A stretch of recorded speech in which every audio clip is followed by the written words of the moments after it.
কাৰ্বি আংলঙত দিনজোৰা বৰ্ণাঢ্য কাৰ্যসূচীৰে KSAৰ 63 সংখ্যক প্ৰতিষ্ঠা দিৱস উদযাপন। কাৰ্বি ছাত্ৰ সন্থা চমুকৈ KSA আজিৰ গৌৰৱোজ্জ্বল 63 সংখ্যক প্ৰতিষ্ঠা দিৱসটিৰ কেন্দ্ৰীয়ভাৱে ডিফুৰ লগতে কাৰ্বি আংলং আৰু পশ্চিম কাৰ্বি আংলঙৰ বিভিন্ন শাখা কাৰ্যালয়ত দিনজোৰা বৰ্ণাঢ্য কাৰ্যসূচীৰে উদযাপন কৰা হয়। কাৰ্বি ছাত্ৰ সন্থাৰ 63 সংখ্যক প্ৰতিষ্ঠা দিৱস পালন জিলাখনৰ সদৰ চহৰ ডিফুটো ছাত্ৰ সংগঠনটোৰ কেইবাটাও গোটে কাৰ্বি ছাত্ৰ সন্থাৰ প্ৰতিষ্ঠা দিৱসটি কেন্দ্ৰীয়ভাৱে পালন কৰে। ইয়াৰে ডিফু টাউন হলত আয়োজন কৰা কাৰ্বি ছাত্ৰ সন্থাৰ প্ৰতিষ্ঠা দিৱসৰ কাৰ্যসূচীত কাৰ্বি আংলং স্বায়ত্তশাসিত পৰিষদৰ মুখ্য কাৰ্যবাহী সদস্য তুলিৰাম ৰংহাং উপস্থিত থাকে। আনহাতে কাৰ্বি ছাত্ৰ সন্থাৰ ইংলংফক গোটৰ উদ্যোগত আয়োজন হোৱা প্ৰতিষ্ঠা দিৱসৰ কাৰ্যসূচীত কনচাছ চডি কমৰ সভাপতি অজিত টিমং, কাৰ্বি ভাষা শিক্ষণ কেন্দ্ৰৰ সঞ্চালক লংচিং তেৰণকে ধৰি কেইবাগৰাকীও বিশিষ্ট ব্যক্তিয়ে অংশগ্ৰহণ কৰে। CPIৰ KSAৰ প্ৰতিষ্ঠা দিৱসৰ অনুষ্ঠানত দলটোৰ নেতাসকল উপস্থিত থকাৰ লগতে কাৰ্বি আংলং স্বায়ত্তশাসিত পৰিষদৰ মুখ্য কাৰ্যবাহী সদস্য তুলিৰাম ৰংহাং উক্ত অনুষ্ঠানৰ মুখ্য অতিথি হিচাপে উপস্থিত থাকে। মুখ্য কাৰ্যবাহীগৰাকীয়ে লগতে ছাত্ৰ সংগঠনটোৰ কাৰ্যালয় নিৰ্মাণৰ বাবে 1 কোটি টকা প্ৰদান কৰা হ'ব বুলি উক্ত সভাতে ঘোষণা কৰে। প্ৰতিষ্ঠা দিৱসৰ ছাত্ৰ সংগঠনৰ নেতৃবৰ্গই স্বায়ত্তশাসিত ৰাজ্যৰ দাবী পূৰণ কৰাৰ বাবে চৰকাৰৰ ওচৰত দাবী জনায়। Karbi Anglong Network, Assam dan kali All India kacini tum Assamese KSA fan loke aphan penti. 1 July আমাৰ কাৰ্বি ছাত্ৰ সন্থা 63rd ফাউণ্ডেশ্যন ডে আজি গোটেই কাৰ্বি আংলং আজি আমি চেলিব্ৰেট কৰি আছোঁ। কাৰ্বি ছাত্ৰ সন্থা 1959ত ফৰ্ম কৰা আছে। গোটেই কাৰ্বি আংলং আজি এই চেলিব্ৰেশ্যনটো হ'ব।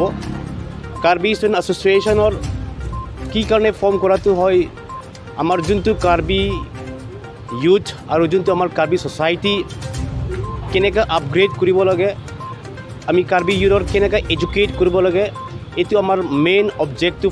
আমাৰ কাৰ্বি ষ্টুডেণ্ট এছ'চিয়েশ্যনৰ অবজেক্টিভটো হ'ল এইটো কাৰণে we have celebrated all around Karbi Anglong in July 21st is a 63rd Karbi Foundation Day of the Karbi Student Association. The Karbi Student Association was formed in the year 1959.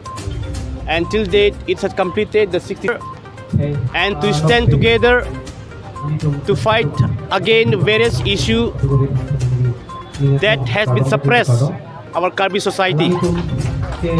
Our Karbi Anglongত বহুত issue আছে। আমাৰ কাৰ্বি আংলং প্ৰথম issue হ'ল আমাৰ immediate implementation of article 244A।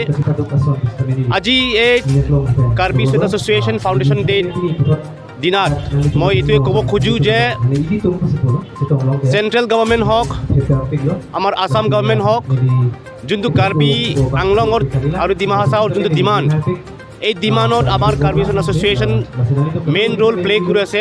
এই demand হ'ল আমাৰ article 244A, যোনটো আমাৰ ভাৰত সংবিধানত লিখা আছে, এইটো আমাৰ ইমিডিয়েট ইমপ্লিমেণ্টেশ্যন কৰিব লাগে। Because this is the only solution to bring peace and harmony in Karbi Anglong. KSA বাৰ্ড ইউনিভাৰ্চিটি আমি লাংকুংভাৱে অডিটৰিয়াম হলত পাতিছোঁ। মই বহুত ভাল পাইছোঁ। আজি মই বহুত শান্তিও পাইছোঁ।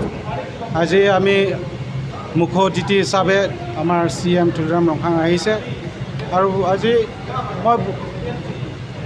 I am very happy because CM ছাৰে ক'লে আমাক নতুন বিল্ডিং দিব বুলি কৈছে, 1 কোটি টকা বিল্ডিং দিম বুলি কৈছে।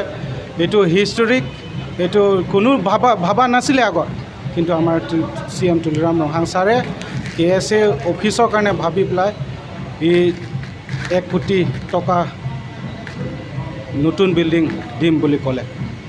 আৰু KSA যিমানখিনি ভাবিছে, যি প্ৰস্তাৱ লৈছে আৰ্টিকল 244A কাৰণে বা কাৰ্বি আংলং ডেভেলপমেণ্টৰ কাৰণে, কাৰ্বি আংলং আগুৱাই যাবৰ কাৰণে KSA সদায় লাগি থাকিম, যুঁজি থাকিম, ইমানে। Thank U.